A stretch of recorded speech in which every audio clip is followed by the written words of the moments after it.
சென்னை வாசில சங்கம் செயலிழந்து போனதுக்கு அப்புறம் தென்னிந்தியால தெளிவான தேசிய நோக்கங்களோட உருவான ஒரு அமைப்புனா அது சென்னை மகாஜன சபை தான். முதலாம் தலைமுறையை சேர்ந்த தேசியவாதிகளுக்கு இந்த அமைப்பு பயிற்சி களமாவே மாறி போயிருக்கு. 1884 மே 14 M வீரராகவச்சாரி, B Ananthacharlu, B Rangaiah மற்றும் சிலர் இந்த அமைப்பை நிறுவியிருக்காங்க.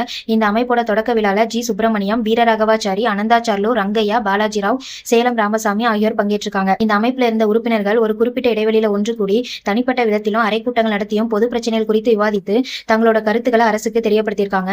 மாகாணத்துல இருந்த பல பகுதிகளில் வாழ்ற மக்களிடையே பொது பிரச்சனை குறித்து ஒரு ஒருமித்த கருத்தை உருவாக்கி அதையும் அரசாங்கத்திற்கு தெரியப்படுத்தியிருக்காங்க. இவங்களோட முக்கியமான கோரிக்கைகள் என்னென்ன அப்படின்னா, குடிமை பணிகளுக்கான தேர்வை இங்கிலாந்திலும் இந்தியாவிலும் ஒரே சமயத்துல நடத்தணும், லண்டன்ல இருந்த இந்திய கவுன்சிலை மூடணும், வரிகளை குறைக்கணும், ராணுவ குடியல் நிர்வாக செலவுகளை குறைக்கணும். இந்த அமைப்போட பிராந்திய மாநாடு நடைபெற்று முடிஞ்சதுக்கு அப்புறம் இந்த அமைப்புல இருந்த தலைவர்கள் எல்லாம் பம்பாயில நடைபெற்ற இந்திய தேசிய காங்கிரஸோட முதல் மாநாட்டுல கலந்துகிட்டு சென்னை மகாஜன சபையை இந்திய தேசிய காங்கிரஸோட இணைச்சிருக்காங்க.